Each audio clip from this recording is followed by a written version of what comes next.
శేఖర్ అన్న నమస్తే. నమస్తే అండి. ప్రస్తుతం ఏపీ రాజకీయాలను చూస్తూ ఉన్నాం. ఎలక్షన్ మూమెంట్ పెద్ద ఎత్తున ఉంది. జగన్మోహన్ రెడ్డి గారేమో ఒక 1 month కిందటనే అభ్యర్థులను ప్రకటించడం జరిగింది. వీళ్ళు నిన్నటితో అభ్యర్థులని మొత్తం కూడా ప్రకటించుకోవడం జరిగింది. 175 ఏదైతే అసెంబ్లీ స్థానాలు ఉన్నాయో 25 పార్లమెంట్ స్థానాలు. జగన్మోహన్ రెడ్డి గారు సిద్ధం సభలను పూర్తి చేసేసుకుని బస్సు యాత్ర ముందుకెళ్తున్నాడు ప్రచారానికి. నిన్న అనంతపురంలో చూసాం మనం, చెప్పులు వారిపైన విసిరేయడం. దీన్ని ఎలా చూస్తూ ఉన్నారు? చెప్పులు విసిరేశారు అని చెప్పి మీకు ఎవరు చెప్పారు? విజువల్ చూశారు కదా. జగన్మోహన్ రెడ్డి గారు జనాల్లోకి వచ్చిన తర్వాత ఎవరో ఒక ఆకతాయి, ఎవరో ఒక టీడీపీ కుక్క, ఎవరో ఒక పసుపు దొంగ చేసినంత మాత్రాన జగన్మోహన్ రెడ్డి గారికి ఆదరణ లేదని ఎలా మాట్లాడతారు? ఎస్, వాళ్ళు చేసినట్టే వైఎస్ఆర్ కాంగ్రెస్ పార్టీ కార్యకర్తలు చేయడం మొదలు పెడితే చంద్రబాబు నాయుడు జనాల్లో కూడా రాలేడు. చంద్రబాబు నాయుడు ఒక మీటింగ్ కూడా పెట్టలేడు. ఒక చెప్పు కాదు, వేలాది చెప్పులు, ప్రజల లక్షలాది చెప్పులు చంద్రబాబు నాయుడు గారు మొహాన పడతాయి.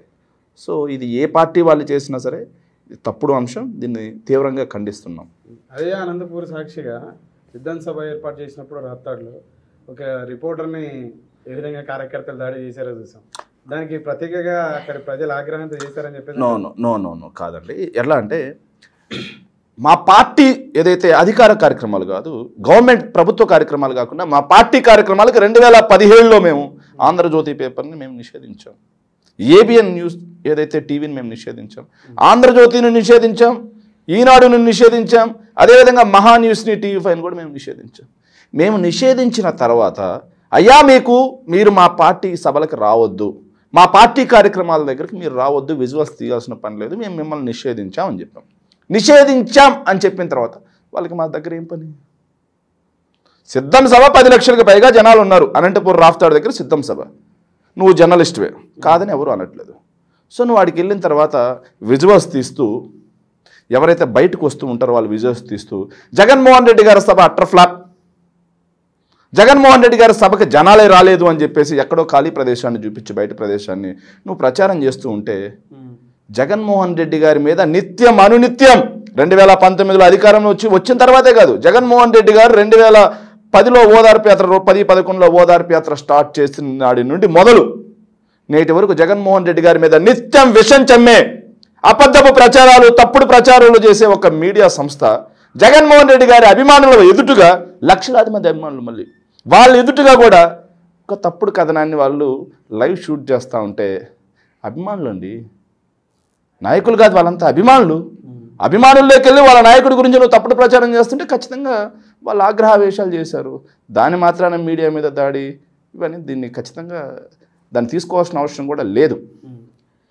ఇప్పుడు జగన్మోహన్ రెడ్డి గారు బస్సు యాత్ర ఏదైతే ముందుకెళ్తున్నాడో, అలాగే చంద్రబాబు నాయుడు గారు కూడా ప్రజాగలం అని చెప్పేసి అని అదే బస్సుతోనే ప్రయాణం చేయడం జరుగుతుంది. ఇక్కడ బస్సులో యాత్ర అని చెప్పేసి వీరు ప్రజాగలం అని బస్సులో ముందుకెళ్తా ఉన్నారు.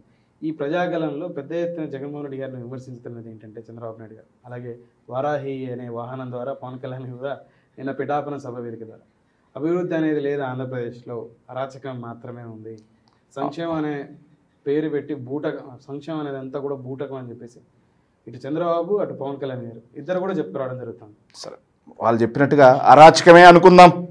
ఎస్, అరాచకమే. ఎలాంటి అరాచకం అంటే 2,70,000 కోట్ల రూపాయల డబ్బును నేరుగా డీబీటీ, నాన్ డీబీటీ ద్వారా సంక్షేమ పథకాల కోసం ఖర్చు పెట్టాను చూసారా? ఇది అరాచకమే కాదని ఎవరన్నారు? అరాచకమే. ప్రజల దగ్గరికి వెళ్ళి 2,70,000 కోట్ల రూపాయలు జగన్మోహన్ రెడ్డి గారు నేరుగా మీ ఖాతాల్లో వేసాడమ్మా, డీబీటీ, నాన్ డీబీటీ ద్వారా మీకు అందింది. మరి ఇది అరాచక పాలన కదా? మేమైతే కార్పొరేట్లకు దోచిపెట్టేవాళ్ళం, కాంట్రాక్టర్లకు దోచిపెట్టేవాళ్ళం, కమిషన్లు ఇచ్చి దోచిపెట్టేవాళ్ళం. అలా దోచిపెట్టకుండా డైరెక్ట్గా మా జన్మభూమి కమిటీ తమ్ములకు దోచిపెట్టేవాళ్ళం. ఎవరైతే పంచుతున్న లబ్ధిదారులకు అర్హత ఉన్న వాళ్ళ కాడికి వస్తే వాళ్ళ దగ్గర లంచాల రూపంలో దోచిపెట్టేవాళ్ళం. కానీ జగన్మోహన్ రెడ్డి గారు అట్లా చేయట్లేదు, సిస్టాన్ని మార్చేశాడు. అలా ఉన్న సిస్టమ్ని ఇలా మార్చేసి నేరుగా మీకు ఇస్తున్నారు. ఇది అరాచక పాలన అని చెప్పి మాట్లాడమనండి. ఏదైతే డెత్ సర్టిఫికేట్ దగ్గర నుంచి బర్త్ సర్టిఫికేట్ వరకు ప్రతి మనిషికి అవసరమైన పౌర సేవలన్నీ గ్రామంలో దొరుకుతూ ఉన్నాయి. ఈరోజు విలేజ్ సెక్రటేరియట్ రూపంలో 15,000 గ్రామ వార్డు సచివాలయాలు కట్టాం. ఎస్, ఇది నిజంగా అరాచకమే. వీటి ద్వారా 1,20,000 మందికి ప్రభుత్వ ఉద్యోగాలు కల్పించాం. అది నిజంగా అరాచకమే. అది చంద్రబాబు నాయుడు గారికి నచ్చదు, పవన్ కళ్యాణ్ గారికి నచ్చదు. పెత్తందారీ వ్యవస్థ కదా. 4 పోర్టులు కడుతున్నాం, చంద్రబాబు నాయుడు గారికి నచ్చదు. 10 ఫిషింగ్ హార్బర్లు కడుతున్నాం, చంద్రబాబు నాయుడు గారికి నచ్చదు. ఏదో 6 ఫిష్ ల్యాండ్ సెంటర్లు కడుతున్నాం, భోగాపురం ఎయిర్పోర్ట్ కడుతున్నాం, 17 మెడికల్ కాలేజీలు కడుతుంటే 5 మెడికల్ కాలేజీలో ఆపరేషన్ స్టార్ట్ అయ్యాయి. పోలవరం చంద్రబాబు నాయుడు గారి అసంబద్ధత విధానాలతో విధ్వంసం గురైతే దాన్ని ఒక రూపురేఖ తీసుకొచ్చాం. ఇవే కాకుండా రాయలసీమ ఎత్తిపోతలు కడుతున్నాం. ఇవి కాకుండా చంద్రబాబు నాయుడు గారి పీరియడ్లో కేవలం 34,000 కోట్ల రూపాయలు మాత్రమే గ్రౌండ్ అయితే actual investments ministry of commerce ఇచ్చిన నివేదిక ప్రకారం 1,103 కోట్ల రూపాయలు పెట్టుబడులు గ్రౌండ్ చేస్తాం. నిజంగా అరాచక పాలనే కాదని ఎవరు చెప్పారు? ప్రజల దగ్గరికి వెళ్ళమనండి. ఇవన్నీ జగన్మోహన్ రెడ్డి చేశాడు, ఎందుకు అరాచక పాలన అని చెప్పమనండి. విలేజ్ క్లినిక్స్ గ్రామాన హెల్త్ ఇస్తున్నాం. అలాగే రైతు భరోసా కేంద్రాలు విత్తనం దగ్గర నుంచి విక్రయం వరకు రైతుకు ప్రతి దశలో అండగా నిలబడుతున్నాం.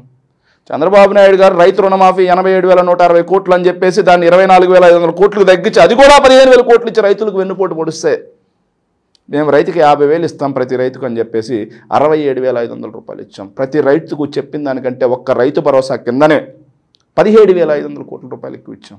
17,500 రూపాయలు ఒక్కొక్క రైతుకి ఎక్కువ ఇచ్చాం.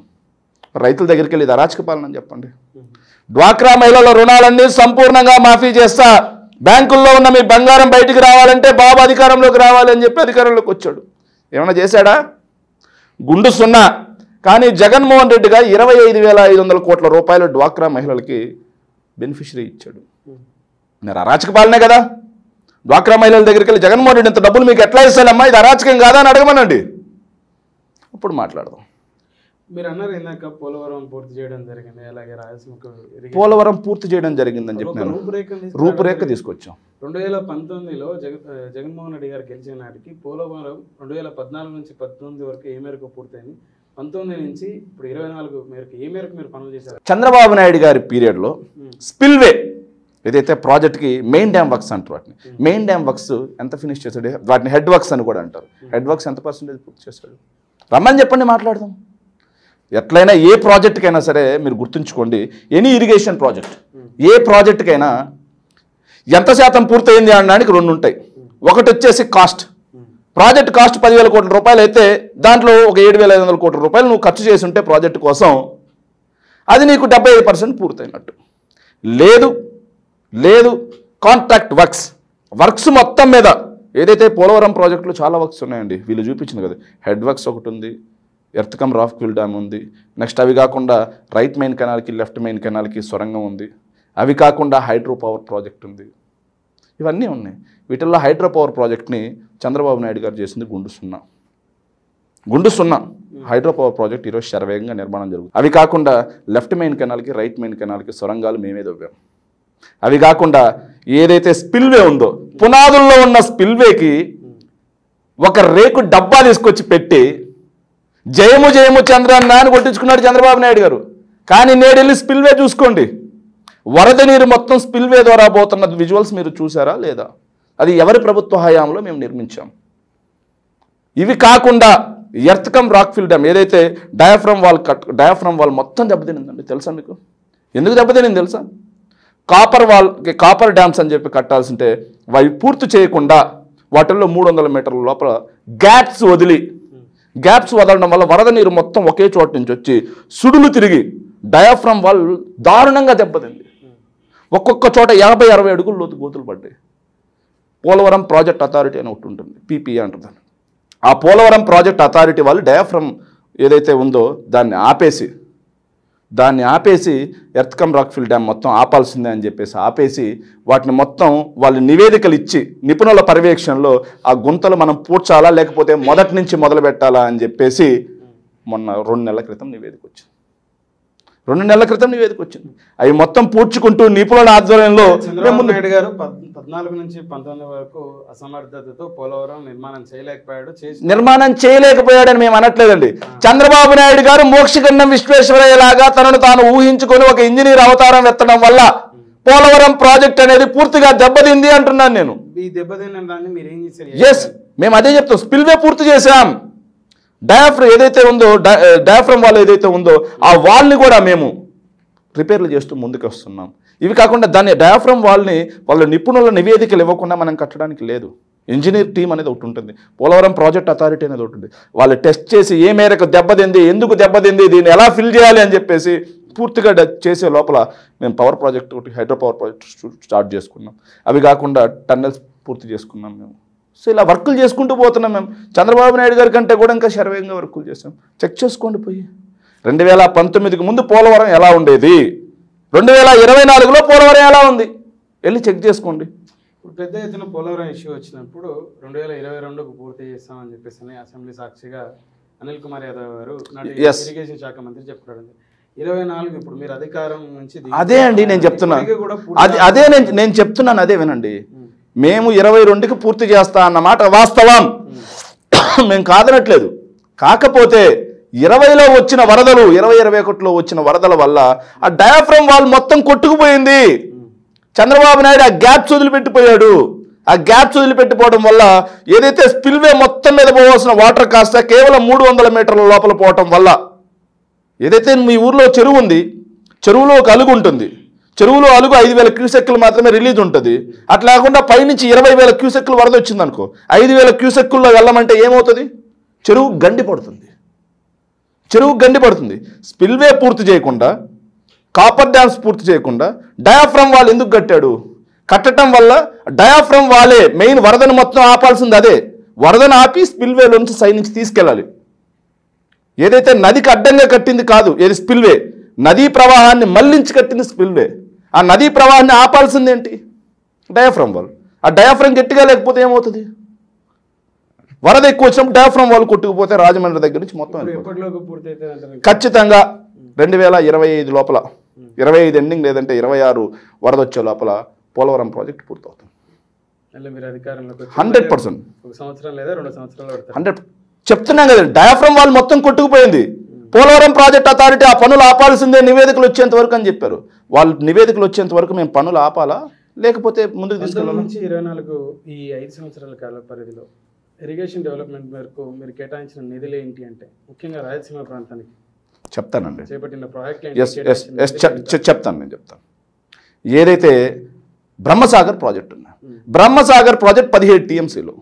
చంద్రబాబు నాయుడు గారి ప్రభుత్వంలో ఏనాడైనా 10 టీఎంసీలకి మించి స్టోర్ చేయగలిగాడా? ఎఫ్ఆర్ఎల్ 17 టీఎంసీలు. ఏదైతే R&R ప్యాకేజ్ ఇచ్చి దాన్ని పూర్తి చేసాం. గండికోట ఎఫ్ఆర్ఎల్ చేసాం, చిత్రావతి ఎఫ్ఆర్ఎల్ చేసాం, ఇవే కాకుండా గోరకల్లు ఎఫ్ఆర్ఎల్ చేసాం.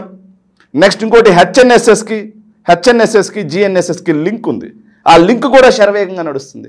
కుప్పం బ్రాంచ్ కెనాల్ పూర్తి చేసి వాటర్ ఎవరు ఇచ్చారండి? కుప్పం బ్రాంచ్ కెనాల్కి వాటర్ ఎవరు ఇచ్చారు? మేమా కాదా? రాయలసీమ ఎత్తిపోతల పథకం ఏ స్థాయిలో ఉందో విజువల్స్ చూసుకోండి. మా సోషల్ మీడియా వాల్స్ అన్నింటిలో ఉంటాయి విజువల్స్, డ్రోన్ విజువల్స్ ఉంటాయి, చూసుకోండి, చెక్ చేయండి.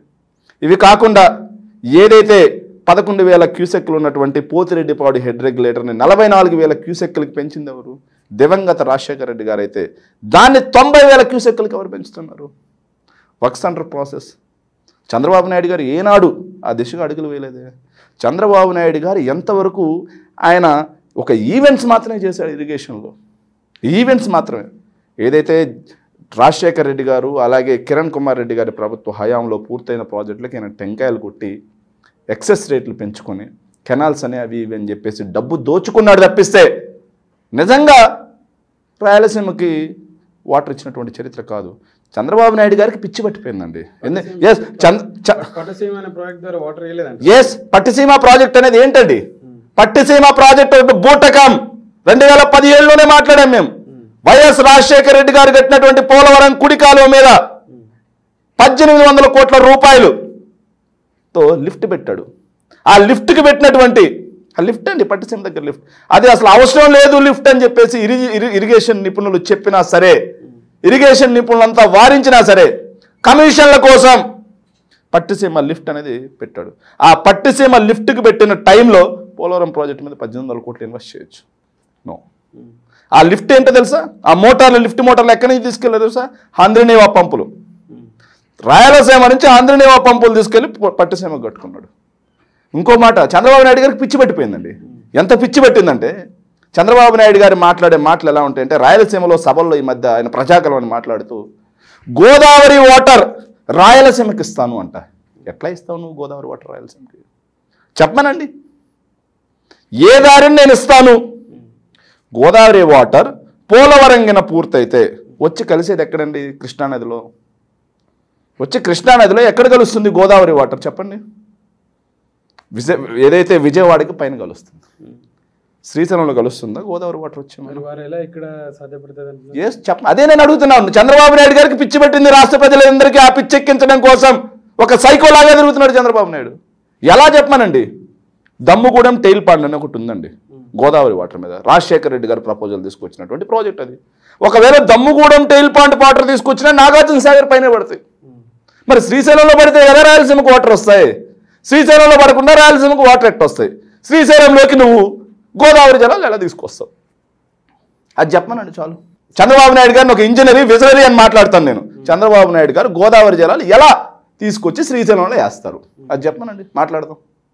అలా కాకుండా నోటికి ఏ మాట వస్తే ఆ మాట, నోటికి ఎంత వస్తే అంత నిటారుగా నించొని ఎలాంటి సందేహం లేకుండా అనర్గళంగా అబద్ధాలు చెప్పడమే కాకుండా వాటిని మళ్ళీ అవునా కాదా తమ్ముళ్ళు అని సమర్థించుకోగలిగినటువంటి ఒక రాజకీయ జిత్తుల మారి నక్క చంద్రబాబు నాయుడు గారు అని చెప్పడానికి ఎలాంటి సందేహం లేదు అని చెప్పి ప్రజలు మాట్లాడుకుంటున్నారు. నేను కాదు, ప్రజలే మాట్లాడుకుంటున్నారు.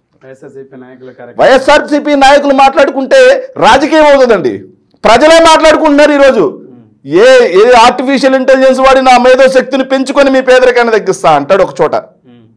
సెల్ ఫోన్ నేనే కనిపెట్టాను. నిన్న మా విందుమూరికి వచ్చాడండి, మా ఉదయగిరి కాన్స్టిట్యున్సీ విందుమూరికి. సెల్ ఫోన్ నేనే కనిపెట్టా తమ్ముడు అని చెప్పి. సెల్ ఫోన్ ఎప్పుడు కనిపెట్టారా? కంప్యూటర్ నేనే కనిపెట్టా తమ్ముడు అన్నాడు. హైదరాబాద్కి నేనే పేరు పెట్టా తమ్ముడు అన్నాడు. హైదరాబాద్కి బొడ్డు కోసి నామకరణం వేశాడు. హైదరాబాద్ అనే మాట ఆయన నోటి నుంచి వచ్చిందా లేదా మీరు చూసుకోండి రికార్డ్స్. హైదరాబాద్కి నామకరణం నేనే చేశా, పేరు నేనే పెట్టా అంటున్నాడు. హైదరాబాద్ బొడ్డు కోసి ఆయన నామకరణం చేశాడా? హైదరాబాద్ రింగ్ రోడ్ నేనే కట్టాను. హైదరాబాద్ రింగ్ రోడ్ రాజశేఖర రెడ్డి గారి కృషి కాదా? హైదరాబాద్ ఎయిర్పోర్ట్ నేనే కట్టా అంటారు రాజశేఖర రెడ్డి గారి కృషి కాదా? హైదరాబాద్ పీవీ ఎక్స్ప్రెస్ హైవే నేనే కట్టా అంటారు రాజశేఖర రెడ్డి గారు కాదా? మెట్రో నేనే వేసా అంటారు. మెట్రో అసలు నువ్వు ఉన్నప్పుడు డిపిఆర్ కూడా రెడీ కాలేదు. రాజశేఖర రెడ్డి గారు అధికారంలో ఉన్నప్పుడు దానికి డిపిఆర్ లేసి దానికి అత్యంత క్లిష్టమైన భూసేకరణ మొత్తం కూడా రాజశేఖర రెడ్డి గారు చేసిపోయారు. చంద్రబాబు నాయుడు గారి పాత్ర ఎక్కడ? మెట్రోలో నేనే కట్టే తమ్ముళ్ళు అంటాడు. దౌర్భాగ్యం ఏంటంటే ఆయన ఇన్ని అబద్ధాలు అనర్గళంగా చెప్తున్నా. Yes, Chandrababu is a visionary. Chandrababu Naidu garu అపర చాణక్యుడు. చంద్రబాబు నాయుడు లేకపోతే ఈ భూమండలమే లేదు అనే ఒక సెక్షన్ ఆఫ్ మీడియా ఉంది. చంద్రబాబు నాయుడు గారు నందిని చూపించింది పంది అంటే ఎస్ ఇది పందే, దీన్ని కనిపెట్టింది చంద్రబాబు నాయుడే, దీనికి నామకరణం కూడా చంద్రబాబు నాయుడే చేస్తాడు, చంద్రబాబు నాయుడు నేతలు లేకపోతే పంది జాతే లేదు అని మాట్లాడే చూపించే వీడియో ఏదైతే మీడియా ఉంది, వీటన్నిటిని సమర్థించే తెలుగు గొర్రెలు కూడా కొంతమంది ఉన్నారు. అంతకాలం చంద్రబాబు నాయుడు గారికి ఎలాంటి డోకా లేదు అని చెప్పి ఈ సందర్భంగా మనం చేసుకుంటాం. సార్, ఒకవేళ మీరు అన్నట్టు ఒక సెక్షన్ ఆఫ్ మీడియా చేయించిన, ఒక సెక్షన్ ఆఫ్ వాళ్ళు తెలుగుదేశం పార్టీ కార్యకర్తలు నాయకులు నిజంగా నమ్మించే ప్రయత్నం చేసిన సామాన్య ప్రజలు నమ్మరు కదా. మేము అదే కదండి చెప్తున్నాం మీకు. మీడియాలో ఆంధ్రజ్యోతి, ఈనాడు, ఐటీ రంగాన్ని చంద్రబాబు నాయుడు గారు మాట్లాడదామా? ఐటీ రంగంలో చంద్రబాబు నాయుడు గారి ప్రభుత్వ హయాంలో ఎక్స్పోర్ట్స్ ఎంత, ఏదైతే హైదరాబాద్నే తీసుకున్నాం కంపేర్ టు హైదరాబాద్, ఉమ్మడి ఆంధ్రప్రదేశ్ని తీసుకున్నాం. విభజిత ఆంధ్రప్రదేశ్ వద్దు. 9 సంవత్సరాలు ముఖ్యమంత్రిగా ఉన్నాడు. ఐటీ ఎక్స్పోర్ట్స్, ఐటీ రంగం, నాకు ఒక్క ఐటీ రంగమే కాదు, ఆర్థిక, పారిశ్రామిక, వ్యవసాయ, సర్వీస్ అన్ని రంగాలు తీసుకుందాం. 2004 కంటే చంద్రబాబు నాయుడు గారి పీరియడ్లో 95 నుంచి 2004 వరకు ఎలా ఉండేవి, 95కు ముందు ఎలా ఉండేది రాష్ట్రం, అప్పుల్లో పడండి.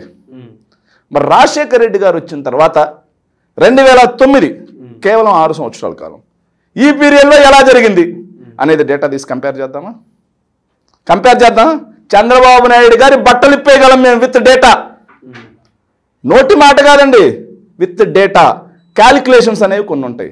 ఆ క్యాలిక్యులేషన్స్ పెట్టి మరి చంద్రబాబు నాయుడు గారి ఏదైతే 9 ఏళ్ల కాలంలో రాష్ట్రం అప్పుల పాలైపోయింది, 11,000 కోట్ల రూపాయలు డెప్ట్లోకి వెళ్ళిపోయింది, రెవెన్యూ లోటు. రాజశేఖర రెడ్డి గారు ముఖ్యమంత్రిగా ఉన్న కాలంలో రాష్ట్రం రెవెన్యూ మిగులులోకి వచ్చింది. చెక్ చేసుకోండి. రాష్ట్రం మిగులు బడ్జెట్ రెవెన్యూ మిగుల్లో ఉంది. అప్పుల గురించి మాట్లాడట్లేదు, రెవెన్యూ డెఫిసిట్స్ గురించి మాట్లాడుతున్నాం. చంద్రబాబు నాయుడు గారి పీరియడ్ కంటే కూడా అప్పుల శాతం తగ్గించారు రాజశేఖర రెడ్డి గారు. చంద్రబాబు నాయుడు గారి పీరియడ్ కంటే కూడా వ్యవసాయ ఉత్పత్తులు, సర్వీస్, ఏదైతే సాఫ్ట్వేర్ ఉత్పత్తులు, చంద్రబాబు నాయుడు గారి పీరియడ్ కంటే హైదరాబాద్లో ఐటీ లేదనుకుంటున్నారా మీరు? హైదరాబాద్లో ఐటీ లేదనుకుంటున్నారా? దేశంలోనే సెకండ్ ప్లేస్ చంద్రబాబు నాయుడు గారు రాకముందు. కానీ చంద్రబాబు నాయుడు గారి పీరియడ్ వచ్చిన తర్వాత 5th ప్లేస్కి వచ్చాం మనం. ఏందని బీకింది? గ్లోబలైజేషన్లో భాగంగా ఏదైతే పివి నరసింహారావు గారు అలాగే మన్మోహన్ సింగ్ గారి కృషి వల్ల ప్రపంచీకరణలో భారతదేశం కూడా పాల్గొంది. టెక్నాలజీ అవసరం అనేది గుర్తెరిగారు. టెక్నాలజీ అవసరం గుర్తయిన తర్వాత వాళ్ళిద్దరూ దానికి ముందుగా అడుగులు వేస్తే ప్రపంచం మొత్తం కూడా కంపెనీలన్నింటినీ అన్ని దేశాల్లో విస్తరించడం స్టార్ట్ చేశారు. విస్తరించడం స్టార్ట్ చేసినప్పుడు హైదరాబాద్కు ఉన్నటువంటి నైసర్గిక స్వరూపం అనేది ఒకటి ఉంటుంది. ఇది బేసికల్గా పెద్ద సిటీ, నిజామ్స్ టైం నుంచి ఉన్నటువంటి సిటీ. ఇది చంద్రబాబు నాయుడు ఏం కట్టలేదు. చంద్రబాబు నాయుడు గారు హైదరాబాద్ రాకముందు ఇక్కడ హైదరాబాద్లో ఎయిర్పోర్ట్ ఉంది, బేగంపేట ఎయిర్పోర్ట్. చంద్రబాబు నాయుడు గారు కుప్పంలో బళ్ళేకి వెళ్ళే టైంలోనే ఇక్కడ Secunderabad railway station, Nampally railway station ఉంది. చంద్రబాబు నాయుడు గారు కుప్పంలో చెడ్డీలతో గోళీలు ఆట ఆడుకునే టైంలో హైదరాబాద్లో యూనివర్సిటీలు ఉన్నాయి. ఉస్మానియా యూనివర్సిటీ, నిజాం కాలేజ్ దగ్గర నుంచి అన్ని నిజామ్స్ కట్టించినవి ఉన్నాయి. ఏందయ్యా చంద్రబాబు నాయుడు చేసింది? చంద్రబాబు నాయుడు హైదరాబాద్లో చేసింది ఏంటో తెలుసా? హైటెక్ సిటీ పేరుతో తన కులపు వాళ్ళందరికీ భూములు దోచిపెట్టడం మాత్రమే చంద్రబాబు నాయుడు గారు చేశారు అని చెప్పేసి ఇతర దేశాల నుంచి కూడా ఇక్కడికి వచ్చి రీసెర్చ్ చేసిన వాళ్ళు కూడా బుక్స్ రాశారు. వేల మంది ఈరోజు ఏదైతే ఉపాధి పొందుతా ఉన్నారో ఆ హైటెక్ సిటీ సైబరాబాద్ నిర్మాణం కారణం చేత అని చెప్పేసి. ఎస్, ఏంటి సైబరాబాద్ నిర్మాణంలో ఆయన చేసింది ఏంటి అని నేను అడుగుతున్నా. ఎస్, సైబర్ టవర్స్ని ఎవరైనా నిర్మించింది? ఎవరు సైబర్ టవర్స్కి పునాది రాయి వేశారు? సైబర్ టవర్కి పునాది రాయి వేసింది నేదురుమల్లి జనార్దన్ రెడ్డి గారు కాదా? ఎవరి పీరియడ్లు వేశాడయా? రాజీవ్ గాంధీ గారి స్వహస్తాలతో కాదా? నేదురుమల్లి జనార్దన్ రెడ్డి గారు కాదా వేసింది? నేదురుమల్లి జనార్దన్ రెడ్డి గారు వేసిన దాన్ని ఈయన కొనసాగించి మళ్ళీ శంకుస్థాపన చేశారు. జరగాలి చెల్లికి మళ్ళీ మళ్ళీ పెళ్ళి అంటారు కదా. చంద్రబాబు నాయుడు గారికి శంకుస్థాపనల మీద శంకుస్థాపనలు, ప్రతిదాన్ని జాతికి అంకితం చేయడం. పోలవరంలో అయితే గేట్ని జాతికి అంకితం చేశారు, డయాఫ్రమ్ వాళ్ళని జాతికి అంకితం చేశారు, స్పిల్వేని జాతికి అంకితం చేశాడు. అట్లా పోలవరంలో ఒక్కొక్క అంశానికి ఒక్కొక్క ఈవెంట్ చేశాడు. అట్లా దీన్ని కూడా ఈవెంట్ చేశాడు తప్పిస్తే ఏం చేశాడు? చంద్రబాబు నాయుడు గారు అభివృద్ధి ఏం చేయలేదంటారు. అభివృద్ధి చేయలేదని నేను అట్లా హైదరాబాద్ మొత్తానికి నాదే బాధ్యత అంటే మాత్రం ఒప్పుకోం. చంద్రబాబు నాయుడు గారి కంటే కూడా రాజశేఖర రెడ్డి గారి హయాంలోనే హైదరాబాద్ ఎక్కువ అభివృద్ధి చెందింది. రింగ్ రోడ్ రాజశేఖర రెడ్డి గారి కృషే, ఎయిర్పోర్ట్ రాజశేఖర రెడ్డి గారి కృషే, ఎక్స్ప్రెస్ వేస్ రాజశేఖర రెడ్డి గారి కృషే. ఏదైతే ఈరోజు నిర్మాణంలో ఉన్నట్టు ఏదైతే టీఆర్ఎస్ గవర్నమెంట్ వచ్చిన తర్వాత కూడా నిర్మించినటువంటి ఏదైతే ఫ్లైఓవర్స్ ఉన్నాయో ఆ జైకా నిధులు కూడా, జపాన్కి చెందినటువంటి జైకా నిధులు కూడా రాజశేఖర రెడ్డి గారి కృషే. అవి కూడా రాజశేఖర రెడ్డి గారి హయాంలోనే మంజూరైనటువంటి నిధులు అని చెప్పి స్పష్టంగా చెప్పగలను. చిన్న ఇంటరప్షన్. 2004 చంద్రబాబు నాయుడు గారు అధికారం కోల్పోయి రాజశేఖర రెడ్డి గారు ముఖ్యమంత్రి అయిన నాటికి ఉన్నటువంటి, అంటే వారు దిగిపోయే నాటికి చేసినటువంటి అప్పు ఎంత, రాష్ట్రం అప్పు ఎంత ఉండింది? అలాగే 2009 రాజశేఖర రెడ్డి గారు మరణం అయిన తర్వాత మరొకరు రోషే గారు ముఖ్యమంత్రి అయినాటికి ఉన్న అప్పు ఎంత? ఎస్, ఖచ్చితంగా చెప్తాను. మీరు ఒక్క నిమిషం ఆపగలిగితే. తప్పకుండా. మిత్రులకు మీరు చూడండి మిత్రులకు విజ్ఞప్తి ఏంటంటే, చాలా పెద్ద గొంతుతో చెప్పుకోవచ్చు అన్నారు శేఖర్ రెడ్డి గారు, గుడిపరెడ్డి శేఖర్ రెడ్డి గారు. ఏంటంటే చంద్రబాబు నాయుడు గారి పాత్ర చాలా తక్కువ ఉంది హైదరాబాద్ డెవలప్మెంట్లో, కానీ వారే నేను హైదరాబాద్ నిర్మించిన అని చెప్పుకోవడం జరుగుతుంది. ఐటీని పెద్ద ఎత్తున డెవలప్ చేసిన అని చెప్పేసి వారు చెప్పడంతో పాటు వారు ఒక సెక్షన్ ఆఫ్ మీడియా కానీ ఒక సెక్షన్ ఆఫ్ పీపుల్ కానీ పెద్ద ఎత్తున ప్రొజెక్ట్ చేయడం జరుగుతూ ఉంటుంది. తప్పుడు ప్రచారాన్ని పెద్ద ఎత్తున ప్రజల్లో పంపించే ప్రయత్నం చేస్తుంటారు.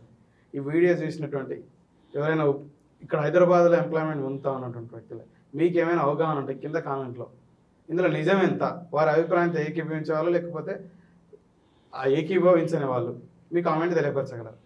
ఏమంటారు సెక్రటరీ? ఖచ్చితంగా 1 minute నేను తీస్తున్నాను దగ్గర. పాత ముందే అడుగుంటే ముందే తీసేవాడిని నా డేటా కంప్లీట్లీ. అంతే కదా, ఇప్పుడు మీరు చెప్పిన దాంట్లో వాస్తవం 100%. ఎవరైనా దీని గురించి మాట్లాడొచ్చు. హైదరాబాద్ లో ఉన్నటువంటి సాఫ్ట్వేర్ ఎవరైనా మాట్లాడొచ్చు. పిలుపు ఈ వీడియో చూసినటువంటి మిత్రులు ఎవరైనా ఉంటే మాట్లాడొచ్చు. హైదరాబాద్ లో ఎంప్లాయ్ ఉంటే మాట్లాడొచ్చు. ఉపాధిని పొందారు, ఏ కారణం చేత చెప్తాను.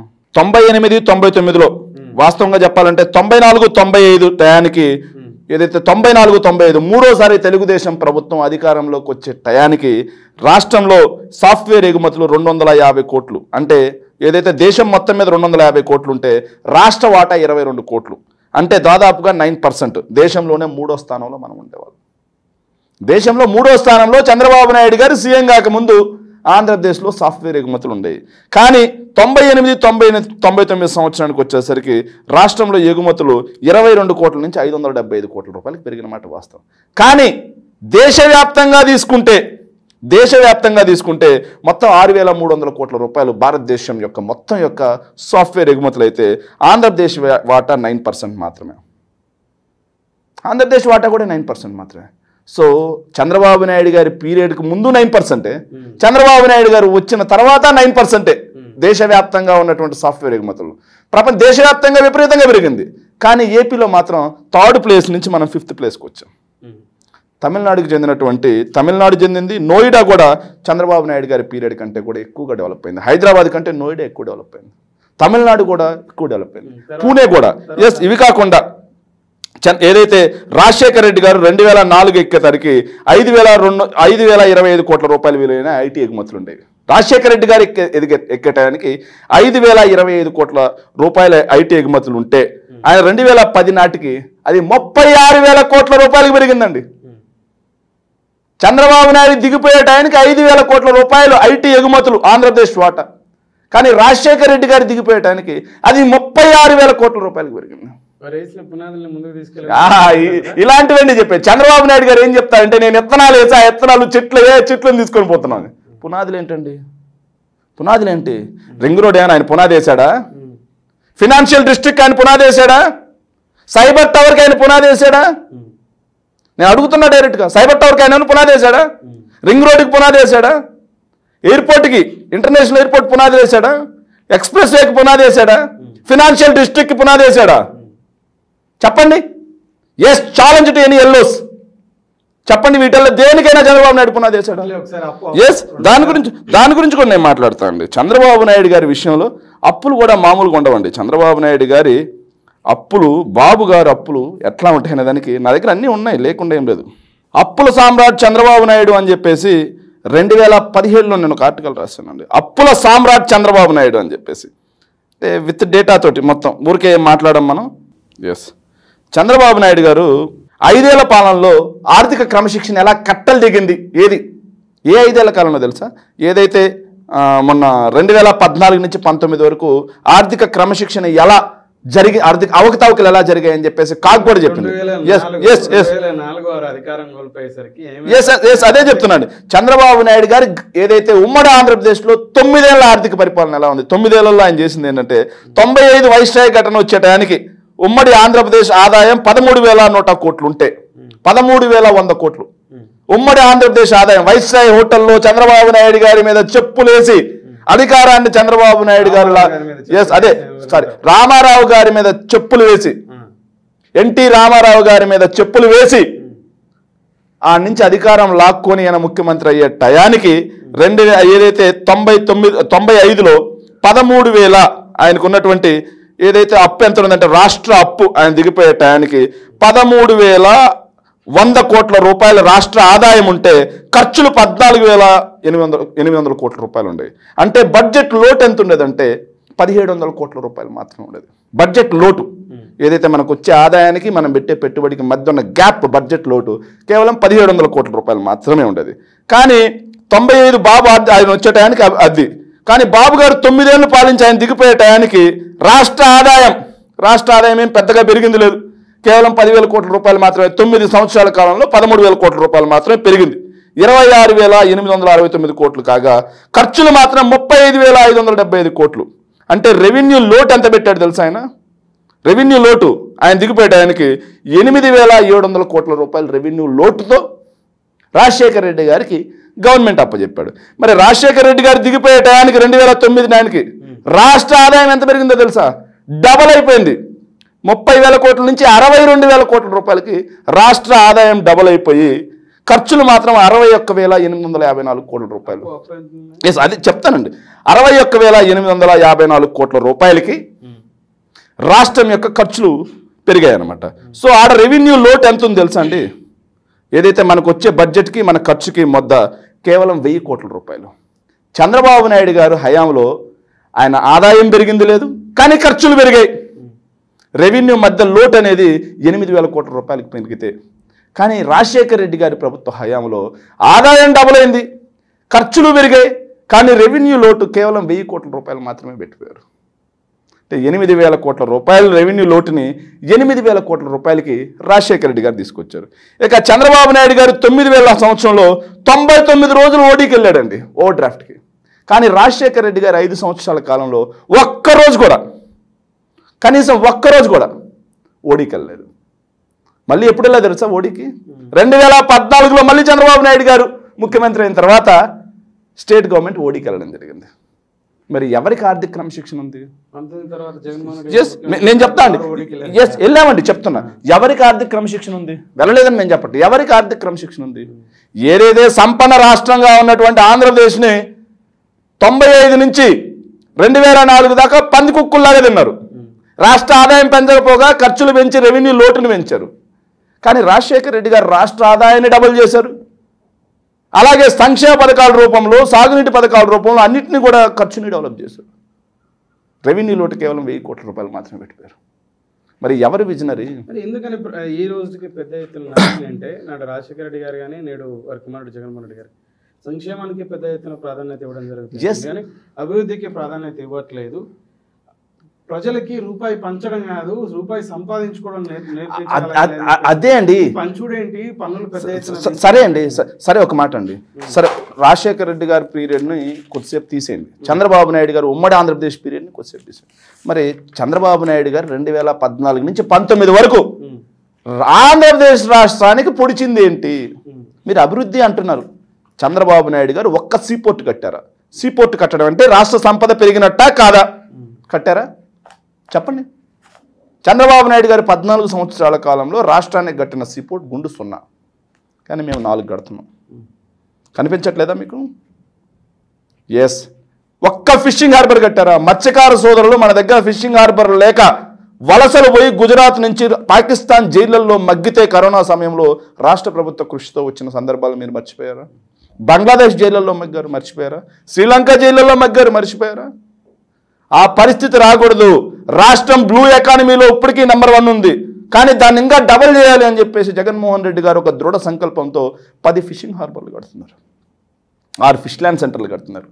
చంద్రబాబు నాయుడు గారి 14 ఏళ్ల కాలంలో పోర్టులు పక్కన పెట్టండి, ఫిషింగ్ హార్బర్లు పెట్టండి, పక్కన పెట్టండి, ఫిష్ ల్యాండ్ సెంటర్లు పక్కన పెట్టండి, సముద్రం తీరం వెంబడి కనీసం ఒక చిన్న జట్టి కట్టించాడా? ఏంటి మరి చంద్రబాబు నాయుడు చేసిన అభివృద్ధి ఏంటి? చంద్రబాబు నాయుడు గారు 14 ఏళ్ల ప్రభుత్వ కాలంలో ఒక్క మెడికల్ కాలేజ్ కట్టించాడా? గవర్నమెంట్ మెడికల్ కాలేజ్, నేను ప్రైవేట్ మెడికల్ కాలేజ్ గురించి నేను మాట్లాడు. ఒక్కటి చెప్పండి చాలు. కానీ జగన్మోహన్ రెడ్డి గారు కేవలం 5 సంవత్సరాల ప్రభుత్వ హయాంలో 5 మెడికల్ కాలేజీలు ఆపరేషన్స్లోకి వచ్చాయి. 12 మెడికల్ కాలేజీలు, మిగిలిన 12 మెడికల్ కాలేజీలు శరవేగంగా నిర్మాణంలో ఉన్నాయి. మరి ఏంటి అభివృద్ధి? రెండింటి మధ్య డిఫరెన్షియేషన్ తీసుకోండి. ఇది అభివృద్ధి కాదా? చంద్రబాబు నాయుడు గారి ప్రభుత్వ హయాంలో 14 సంవత్సరాల కాలం తీసుకోండి, ఆయన ప్రభుత్వ హయాంలో ఒక్క ఎయిర్పోర్ట్ కట్టించాడా చెప్పండి? రాజశేఖర రెడ్డి గారు శంషాబాద్ ఎయిర్పోర్ట్ నిర్మిస్తే, ఓర్వకల్ ఎయిర్పోర్ట్ చంద్రబాబు నాయుడు గారు నిర్మించారా? ఉన్నదాన్ని ఎక్స్ప్లెయిన్ చేశారంతే. చూసుకోండి, చెక్ చేసుకోండి. ఇంటర్నేషనల్ ఎయిర్పోర్ట్ చెక్ చేసుకోండి. మీరు ఏదైతే ఇది గన్నవరం ఎయిర్పోర్ట్ తీసుకోండి, ఇంతకుముందు ఉన్నదాన్ని పౌర విమానయాల శాఖ కూడా అప్గ్రేడేషన్ చేశారు, అంతేగాని కొత్తగా ఒక ఎయిర్పోర్ట్ నిర్మించారు. చంద్రబాబు నాయుడు 14 నుంచి 19 వరకు డెవలప్మెంట్ ఏం చేయలేదు. చెప్తానండి, చెప్తాను. నేను ఎవ్రీథింగ్ ఐ విల్, నేను ప్రతి దాని గురించి మాట్లాడతాను. మీరు కంగారు పడాల్సిన ఏం పని లేదు. చంద్రబాబు నాయుడు గారితో కంపేర్ చేసి అరటిపండు ఒలిచి నోట్లో పెట్టినట్టుగా ప్రజలతో పాటుగా మీకు కూడా విమర్శ అందిస్తాను. మీరు కంగారు పడాల్సిన పని ఏం లేదు. నిమ్మలంగా మాట్లాడదాం. కంగారు మరి ఏమైంది? అది అభివృద్ధి కాదా? చంద్రబాబు నాయుడు గారి ప్రభుత్వ హయాంలో ఏ స్కూల్కైనా కనీసం ఒక మరుగుదొడ్డైనా కట్టించడం చూపించమనండి, మాట్లాడదాం. Yes, challenge. కానీ జగన్మోహన్ రెడ్డి గారు ఈరోజు నాడు నేడు ద్వారా బాగు చేసిన స్కూల్స్ ఎన్ని? ఇంగ్లీష్ మీడియం ఎన్ని స్కూల్స్? డిజిటల్ బోధన ఎన్ని స్కూల్స్లో నడుస్తుంది? Bilingual text books. ఇంతకుముందు నేను గవర్నమెంట్ బళ్ళలో, నేను కూడా గవర్నమెంట్ ప్రభుత్వ పాఠశాల విద్యార్థిని. చంద్రబాబు నాయుడు గారే నేను స్కూల్లో ఉన్నప్పుడు ముఖ్యమంత్రిగా ఉండేవాడు 2004 ముందు. నాకు టెక్స్ట్ బుక్స్ వచ్చింది ఎప్పుడో తెలుసా అండి? డిసెంబర్లో అందాయి. జూన్లో స్టడీ స్టార్ట్ అయితే డిసెంబర్లో పుస్తకాలు వచ్చాయి. కాదంటారా? కాదనలేని సత్యం ఎవరు? కాదనలేని సత్యం ఎవరు? బడులు ఎలా ఉండేవి? కనీసం తాగడానికి మంచి నీరు కూడా దొరకని పరిస్థితి. కానీ నేడు స్కూల్స్ ఎలా ఉన్నాయి? స్కూల్స్లో టాయిలెట్స్ ఎలా ఉన్నాయి? స్కూల్స్లో రక్షిత మంచినీటి పథకం ఎలా ఉంది? స్కూల్స్లో గోరుముద్ద ఎలా ఉంది? పిల్లలు వేసుకునే యూనిఫామ్ ఎలా ఉంది? పిల్లలు చదివే పుస్తకాలు ఎలా ఉన్నాయి? పిల్లలకి చెప్పేటువంటి విద్యా బోధన విధానం మారిందా లేదా? ఏదైతే అవైలబిలిటీ ఆఫ్ ఎడ్యుకేషన్లో కేరళని దాటి నెంబర్ 1 ప్లేస్లోకి మనం ఈరోజు వచ్చామంటే అది మా ప్రభుత్వం చేసిన కృషి కాదా? జగన్మోహన్ రెడ్డి గారి చిత్తశుద్ధికి నిదర్శనం కాదా? బైజూస్ కంటెంట్ కూడా పిల్లలకి ఉచితంగా అందిస్తున్నామంటే, ఏదైతే కార్పొరేట్ స్కూళ్ళల్లో ఈరోజు ఆక్రిడ్ స్కూల్, అలాగే ఢిల్లీ పబ్లిక్ స్కూల్ ఇలాంటి స్కూళ్ళల్లో లభించేటువంటి ఐబీ సిలబస్ విద్యని పేద పిల్లలకి, ఏదైతే గుడిసెల్లో ఉండేటువంటి పేద పిల్లలకి వాళ్ళకి మేము ఈరోజు ప్రభుత్వం ద్వారా అందిస్తున్నామంటే ఇది మానవ వనరుల మీద పెట్టిన పెట్టుబడి కాదా?